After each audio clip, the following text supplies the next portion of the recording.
Well, hello and welcome to a weekly edition of Financial Learning. On today's video, we're going to be taking a look at the Bitcoin mining sector. We're going to take a look at the Friday, July 11th data. We're going to be looking at the entire week's worth of news that did come out for these Bitcoin miners. And then we're going to take a look at their short scores, see who is now ranked in the top five. We're going to also look at the max pain. And then we're also going to look at that share price. We're going to be comparing each of these companies on the weekly. We're also going to take a look at the entire sector on the weekly and the monthly. We'll even throw in the Bitcoin comparison, and I've also added in the MicroStrategy comparison. So without further ado, let's get right into it.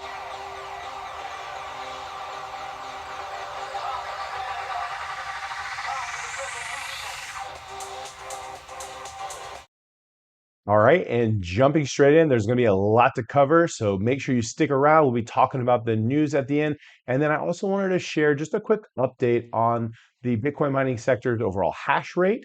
And then I also want to take a look at the hash cost. So before we do that, let's jump into the sector review. So the first thing I want to point out is going to be on the far left column, and that is going to be the different tickers that are added into this analysis. And you're going to see a couple of them are yellow, and that's because their short score has changed this week compared to previous weeks. So we do have a shift in the rankings. We actually have CIFR joining the top five, and we have RIOT dropping out of the top five in terms of short interest. So we'll review some of the news and also take a look at some of the other events that maybe cause this shift. And if you think you have a great idea, please drop it in the comments and let me know your thoughts on that. But moving over, you're going to see we are comparing July 3rd and July 11th. That's going to be the weekly comparison. And you're going to see on July 11th, all of the red text is going to be the price for the different companies as of the closing day. And I'm not talking about after hours, but at the closing bell. And the ones that are red, obviously they close red for the day. The ones that are green would have closed green on the day. And moving over past that, you can take a look at the max pain. And again, the red text means that the company's share price is actually above the max pain. And max pain regards the options chain. And it's where the market makers would like to see the price moved in order for them to be able to make the most out of the options chain.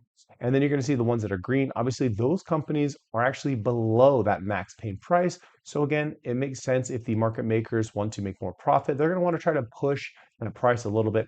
But it's not just controlled by the market makers.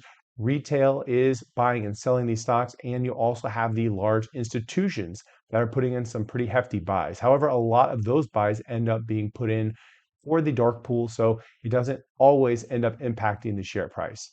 But taking a look at the weekly, I want to talk about some of the winners and losers of the week. And then again, I said we'll get into the news a little bit later that maybe explains what happened this week in terms of share price. But you can see, we'll start with the winner. You can see we do have BTBT with a 13.3% on the weekly. They're followed by Mara with an 8.4%. And then after that is going to be FUFU with a 7.6%.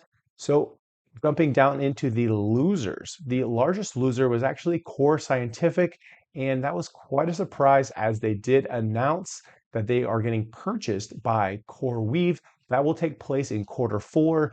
And I think what had a lot to do with the price drop was the fact that they announced the ratio for the number of CoreWeave shares that the current Core Scientific shareholders would be receiving, and the exercise price is actually going to take effect at the close of this acquisition, which isn't going to be until Q4. So with that said, there's been a lot of volatility and it's been going down this past week. So we'll see if they're able to find a bottom, and then if they have some great bullish news to help kind of push that share price back up. But take a look at their news this coming week and see for yourself if you think they have anything that's kind of worthy for the valuation that they'd be getting. Love to hear your thoughts on that one. Also, another one of the big losers on the week is going to be TeraWulf at a negative 7%. I didn't see any news for TeraWulf. However, they are the highest short interest stock in terms of rankings. But if you have any idea as to why they had such a terrible share price this past week, love to get your thoughts on that. And there were a couple kind of in the middle there. You can see it's kind of an even spread, and we'll talk about the overall sector in just a little bit. Moving on past that, you're going to see the share short, short value, and short percent. And again, this is what the rankings are based out of. And this is going to be from that live short interest ranking data for that Friday trading period close. And the ones that are green mean that the short interest has increased on those stocks. And the ones that are red, obviously they dropped. And if it was flat for the day, comparing Thursday to Friday, then it's going to remain white. And you're going to move over past that into the free float and free float value. And then finally, that free float delta. So this is going to have to do with the share quantity in terms of free float. So some of these companies have been diluting their stock. One of the most noteworthy ones to mention is actually going to be Cango with a 43,210,000 share increase in their free float. Now, that is pretty incredible. They were purchasing a significant amount of ASIC miners in order to increase that hash rate, and they were doing that using a lot of the share equity. So that may have been one of the reasons for such a large jump in their overall free float quantity. But past that, let's take a look at that weekly short percent. Again, same thing like on the daily. Any of the ones that are green means that the short interest has grown for the week. Any ones in the red have dropped for the week. So you can see in terms of those companies, which one had the highest jump in short interest, and that's going to be Core Scientific with a 6.29% increase on short interest. So we did see their share price dropping the highest. So it looks like the short traders did jump in on the news of the acquisition, and they've been writing down this specific share price. So it's going to be interesting to see how it reacts this coming week. Will they be over their heads, or are they still going to be in good standing by the end of the week? We'll have to wait and see. In terms of the lowest short interest ranking change, it's actually going to be Mara with a negative 3.06% decrease in short interest. And you can see they did have that nice price appreciation. So when the short interest does drop, those shorts do become buyers. So that does help a little bit on the buying volume for the week. So it looks like that may have been what caused Mara stock to jump up as much. Now, of course, we did see the price of Bitcoin jumping up dramatically, and Mara is one of the largest treasury holders of Bitcoin. Specifically, when it comes to the Bitcoin miners, they are number one. Followed by them would be Riot. So it does make sense, although they didn't have a lot of other news, just the fact that the price of Bitcoin did end up jumping up into $118,000 per coin, and then it kind of settled down for that Friday end of day around 117,516. So with that being said, that treasury did see a very nice price appreciation. So, maybe that was what caused Mara's share price to jump up so much. We did see some other companies midweek jump up when Bitcoin did jump up, especially after hours on Thursday. But for whatever reason, it looks like a lot of the miners had a pretty big pullback on that Friday trading day. And you can see how most of these companies actually ended up being in the red on that July 11th column that we already talked about. So again, I'm interested to get your thoughts. Do you think this was a pair trade? Do you think that a lot of the larger holders of Bitcoin are utilizing the Bitcoin mining sector as a hedge or as an arbitrage in terms of that short interest and going ahead and opening some short positions? That way, if the price of Bitcoin does drop, then they're able to hedge their bets a little bit and they're able to make some money on the downward decline of the miners. To hear your thoughts on that. So jumping on from that, before we look at the sector on the weekly and the monthly, let's take a look at some of the news articles that did come out this past week. We're going to start with CLSK. They did announce their monthly mining numbers, and they did mine 685 Bitcoin in the month of June. They have a total HODL as of the end of June at 12,608 Bitcoin, and they do have that 50 exahash. They already had a press release where they specifically talked about that. And they did mention that they were only operating at 45.3 exahash. Now, in the state of Georgia, where a lot of their data centers are located, there was a pretty big heat wave even last week, where I do believe that energy was at a premium. So they may have decided to curtail some of their operations, but they did do this diligently and they did keep margins as the number one item when it comes to this strategy. And you can see that based on the fact that they did have an fleet efficiency for the month at a 16.15 joules per terahash. So yes, they have been adding immersion miners. In fact, Matthew Schultz did share one of the sites that actually has immersion mining going on. But besides that, I do believe they were curtailing some of their air-cooled miners, some of their less efficient, maybe some of those S19 Pros. So love to hear your thoughts on that one. And besides that, they also announced that they have a total operating fleet now at 241,000. They do have over 300,000 Bitcoin miners as of their last earnings statement when they did mention that. And then they have a total current energy consumption of 808 megawatts, and they actually have the power capacity to reach 987 megawatts. So they do have additional opportunity in order to continue scaling their hash, and they do plan to continue that up to 60. We just don't have the exact timing of that. But moving on past CleanSpark, the next one I want to talk about is going to be Mara. And their announcement for the week was just that they did end up adding a chief product officer. His name is Mir Rikovic. Sorry if I'm mispronouncing that, but it is a way that they are looking to tap into other revenue streams. So this person is going to be tasked with that. Now, the next one after Mara is going to be BitDR, and they did have a pretty good press release in terms of their monthly mining numbers. They did also announce that they did join the Russell 2000 and 3000 indexes, and they had a total operating hash rate at 30.6, and over 200,000 rigs were deployed. And they had a total mining amount of 203 Bitcoin with a HODL of 1,502. Now, another thing that I talked about was one of their secured convertible notes. They did get a $375 million note at a 4.875% interest rate, and this one has a maturity date of 2031. So it does look like they will be scaling up in terms of their ASIC miners and hash rate in the weeks and months to come. And the next one after BitDR is going to be Core Scientific. And I already talked a little bit about that, but CoreWeave did announce that they will be acquiring Core Scientific in Q4. So I do think it's going to be interesting when analysts go ahead and weigh in terms of the valuation of the Core Scientific stock as we are approaching Q4. Now, after that company, the next one we'll talk about is going to be Hut 8. And they just mentioned that they do have earnings scheduled for August 7th, and it's going to be pre-market with a plan to actually have a call at 8:30 a.m. for their investors. And I believe that's Eastern Standard Time.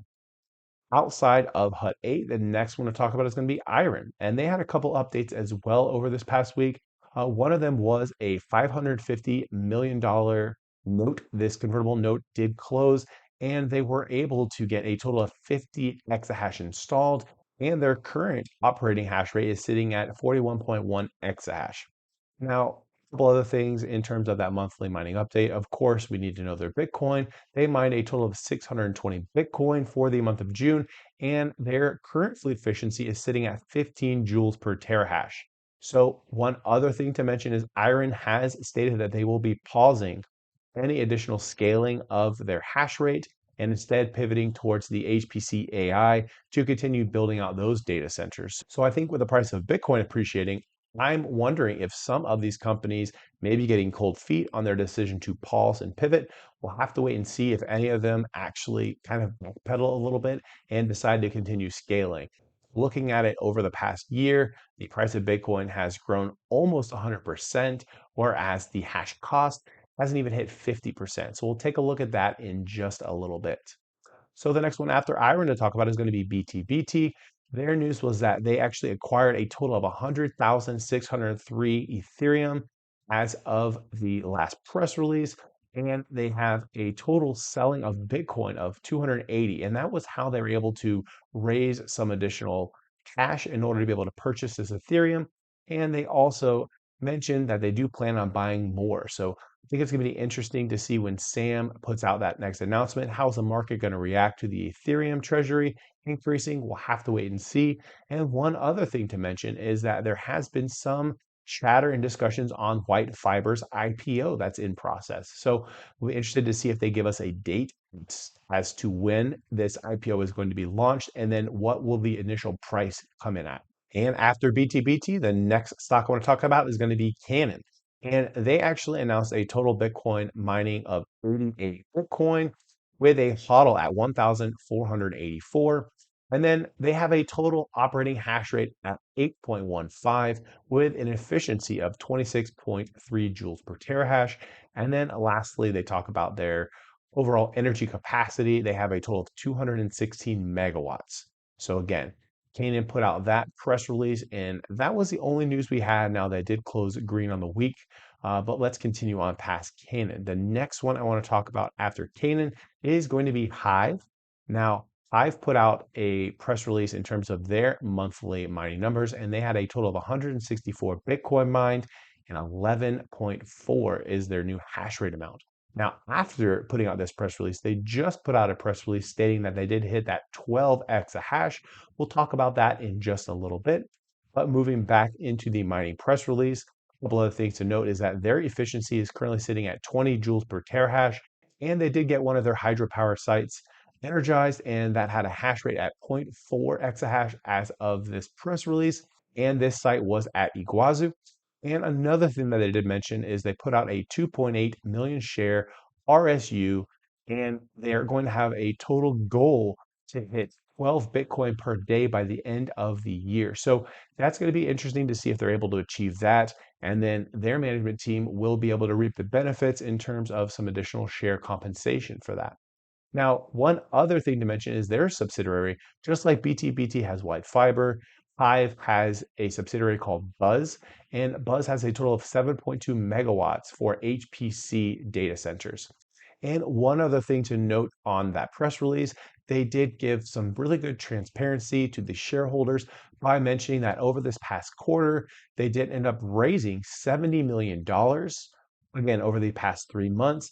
And they did that by utilizing a total of 38 million shares via an ATM. So they were able to get some additional HPC AI CapEx, as well as be able to scale up their hash rate. So we do know that they do continue to increase their hash rate.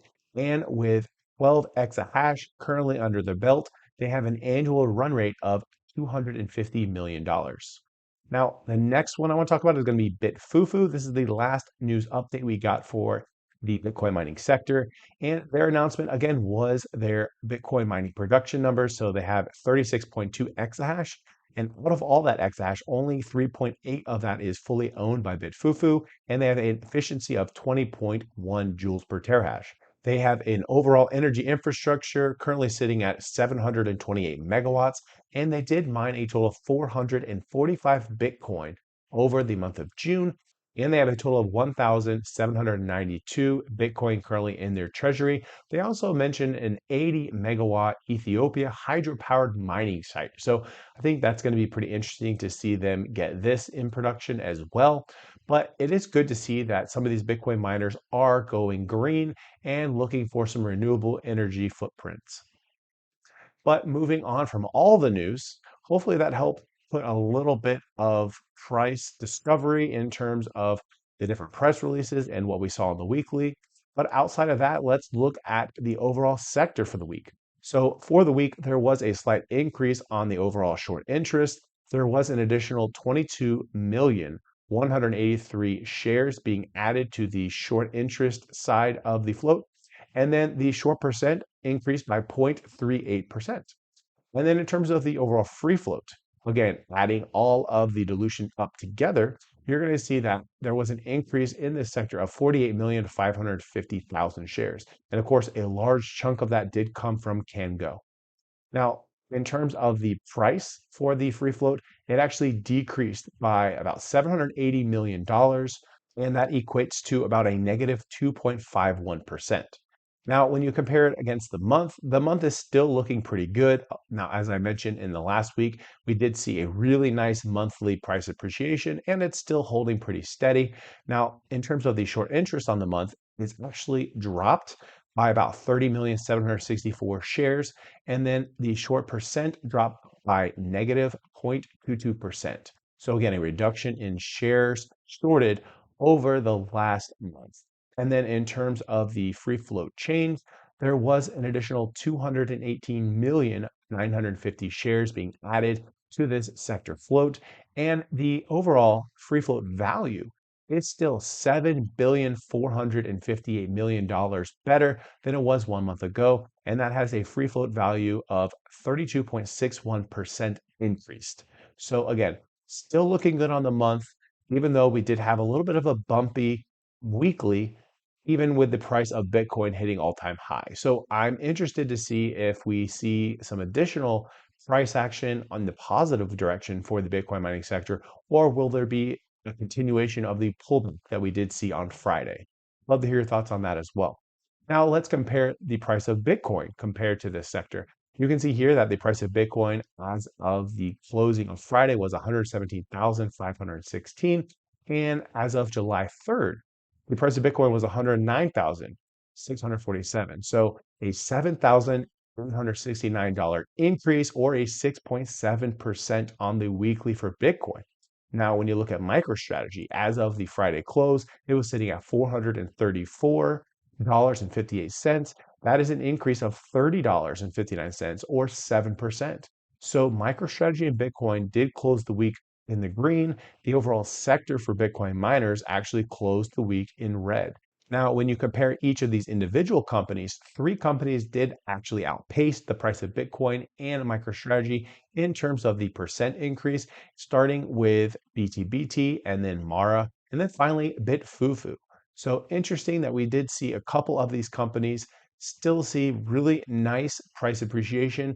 And another thing to note is BTBT and FUFU, they don't really have large hodls compared to CleanSpark and Riot. However, the market did decide to give them a little bit of additional premium in terms of that share price. Now, looking on the monthly, Bitcoin was $106,090 as of June 13th. Comparing that against the price that just closed on Friday, it's an $11,426 increase, or a 9.7%. Looking at MicroStrategy over the last month, it increased by 51.71, or 11.9%. So again, looking at the Bitcoin mining sector, it still outperformed Bitcoin and MicroStrategy over this last month. So just keep that in mind. At some times during the cycle, you will see the Bitcoin miners actually change price prior to Bitcoin running. So this could have been the case for the miners. We'll have to see if they get any additional increase on their price and value in this next week, or again, will they see a little bit of a pullback? Love to hear your thoughts on that. All right, and on this slide, the first thing I want to point out is going to be at the top left, and this is going to be these different Bitcoin miners hash rate. There are a few other miners that are added to this specific bar chart, but this comes from bitcoinminingstock.io. If you're not familiar with the site, definitely take a look. They've got a ton of excellent Bitcoin mining alpha, various news articles, as well as a lot of analysis and breakdown in terms of things such as hash rate and Bitcoin mine and treasury holdings and everything to that nature. Definitely take a look. But one thing I want to point out, and if you think this graph is beneficial, I will continue talking about it on my weekly updates. But you can see that the purple is going to be the overall operating hash rate. The orange is going to be installed, but not quite operating yet. So that's the delta there between the purple and orange. Starting with the left-hand side, you can see Mara with a total of 57 exahash currently in operation, followed by CleanSpark with 45, and then IREN with 41. And then it goes on down from there. If you want to get a better look at one of these specific companies, definitely check out the link I'll have in the description. But moving over on the right-hand side, you're going to see the hash cost and also the price of Bitcoin. And this is the yearly charts for both of these categories. One thing to note is that the hash cost has increased by 38%, whereas the price of Bitcoin has increased by 98%. So we are seeing better profit margins for these Bitcoin miners in terms of hash cost compared to the price of Bitcoin. So we'll see if the price of Bitcoin continues to outpace, or if hash cost starts to increase and catch up. Now, I do think that the market does weight this when it comes to how they provide price appreciation for these miners. So again, definitely take a look at these as well and compare that on the daily and weekly, just so you understand exactly how your specific stock might be operating in terms of that Bitcoin mining hash cost. Now, let's jump into the top 5 most shorted Bitcoin mining stocks for July 11th.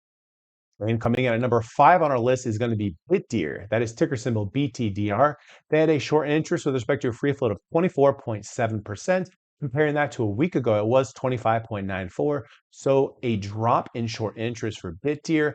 Taking a look at their days to cover, it's currently at 4.48 days. You can see there was a nice drop when the week started versus now. And then another thing to look at is going to be that utilization, still sitting at 100%. And again, the utilization is going to be the number of shares being shorted divided by the overall number of shares available on loan. Now, short score for BitDR is at 80.65. And the next thing I want to talk about is going to be that bottom left. This is going to be the price graph. I will have this flashed up for all 5 of these companies. I won't go into detail, but just want to make sure you know that that's there. So take a look at that. It is put out at about a monthly pace. And then taking a look at the bottom right, that is going to be that live short interest data. This is that Friday Ortex estimate data. And the short interest for BitDR remained flat at 24.7% when comparing Friday to Thursday trading period. All right, and taking a look at the Interactive Brokers short availability, last reported shares available was greater than 10 million with a cost to borrow at 2.18%. So again, I find that very interesting that there's so many shares available, but yet the utilization sitting at 100. Something is just not adding up for me personally, but love to hear your thoughts on what in the world is going on with that metric. Then coming in at number 4 on our list is going to be Marathon Holdings. That is ticker symbol MARA. They had a short interest with respect to free float at 24.75%. When comparing that to a week ago, it was 26.9%. So a pretty good drop on the weekly in terms of short interest for Mara. Moving over to days of cover, currently at 2.01 days. And then utilization for Mara is at 61.64%. Short score is at 70.12. Moving down into that live short interest data, the Ortex estimate for that Friday trading period, the short interest is sitting at a 24.72%. So another drop in short interest with respect to free float for Mara. Now, it is worth noting that the Thursday and Friday short interest did drop significantly, and that was about the time we saw the Bitcoin price starting to rip. So just keep that in mind. It does look like Mara is not being considered a pair trade like we're seeing with some of these other Bitcoin miners. It could be because of the fact that they have such a large holding in terms of their treasury that maybe the different hedge funds and other types of large entities that would be shorting the Bitcoin mining stocks don't want to short a company with such a large treasury because, again, with the price of Bitcoin appreciating, so is the overall company's value in terms of their treasury. Moving over into the Interactive Brokers short availability, last reported shares available at 6.5 million with a cost of borrow at 0.5%. And coming in at number 3 on our list is CIFR Mining, that is ticker symbol CIFR. They are new to the top 5, so let's jump in right now. Their short interest with respect to free float for that Thursday trading period closed out at 20.15%. Comparing it to a week ago was at 18.8%. So a pretty good jump in terms of short interest. Now, the Friday is where it got crazy for CIFR, so we'll get to that in just a second. Moving over into days to cover, currently at 2.04 days, and then utilization, currently sitting at a 59.15. Short score for CIFR is at a 68.76. Now, here is the craziness. Looking at that live short interest data for CIFR, again, this is the Ortex estimate, so we'll have to wait and see exactly what comes out on Monday for this Friday trading period, but it's currently sitting at a 25.06%. So a pretty large jump in terms of short interest for CIFR, looking at the Thursday compared to Friday trading period. So crazy, crazy, crazy for short interest on CIFR, jumping all the way up to number 3 on our list. Take a look at the Interactive Broker short availability for CIFR.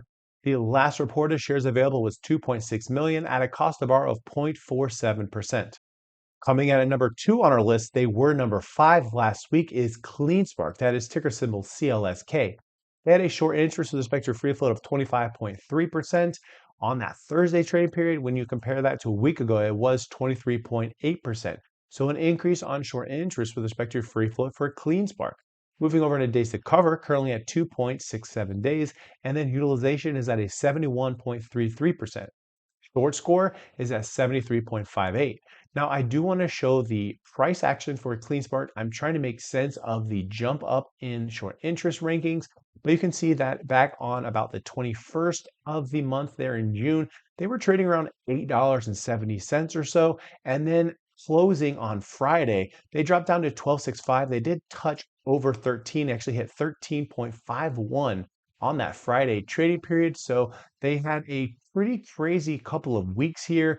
Now, I'm not sure if the short interest parties are just banking on CleanSpark kind of muffling the ball, if you will. But I think with their current treasury holdings and the news that they've been putting out, I don't necessarily think it's warranted. But again, I do think they are part of this pair trade. We'll have to see just how the market reacts on Monday and the rest of this coming trading week.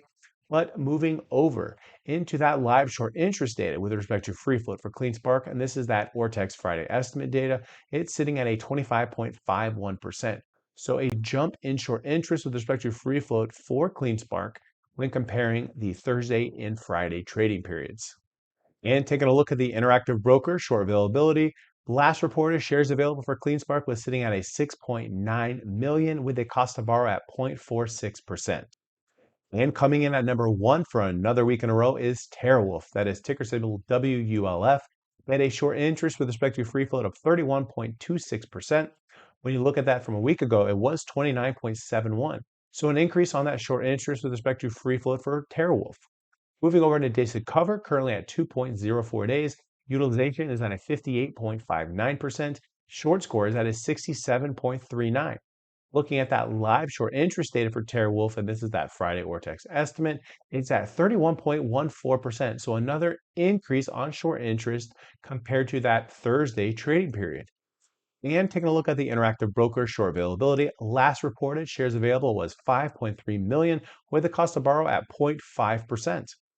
And that about wraps it up for me, folks. I hope you enjoyed this in-depth look at the Bitcoin mining sector for the week of July 11th. If you did enjoy the video, please consider giving it a like, subscribe to my channel if you haven't already, and drop a comment. Let me know your thoughts about the Bitcoin mining sector. Do you think we're going to see a bullish price appreciation, or will we continue to see a pullback like we saw on Friday? Love to get your thoughts on that. And if you happen to be on Twitter, now called X, I will be hosting some space calls, and those will be taking place on Sunday evenings at 10 Eastern Standard Time. It'll be open mic. We'll be having a good dialogue on the Bitcoin mining sector. We'll be looking at some of these same metrics that I've been reporting out on, as well as talking about some of the news. But I'd love to get some live discussions going with some of the viewers here. So I'd love to hear from you all. Hope you could join me. And with all that said, hope you all have a great rest of your day. Keep calm, hash on, and I'll see you on the next one.